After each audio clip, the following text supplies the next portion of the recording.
Hello guys, આ છે કાજુ બદામ કેસરવાળું દૂધ છે જે આપ જોઈ શકો છો. દૂધની અંદર તમામ પ્રકારના વિટામિન્સ મળતા હોય છે. દૂધની અંદર ફક્ત વિટામિન સી એકલું જ નથી મળતું, વિટામિન સી સિવાયનું તમામ વિટામિન્સ દૂધની અંદર મળતા હોય છે.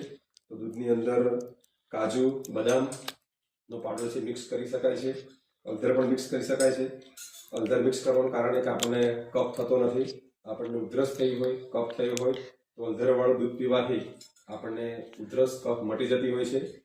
દૂધ પીવાથી આપણા જે મસલ્સ છે એ મજબૂત બનતા હોય છે, શારીરિક શક્તિમાં વધારો થતો હોય છે. અને દૂધની અંદર ફક્ત વિટામિન સી એકલું જ નથી મળતું, વિટામિન સી સિવાયના તમામ વિટામિન્સ મળતા હોય છે. તો મિત્રો, તમારે પણ આવું દૂધ દરરોજ પીવું જોઈએ. અસ્તુ.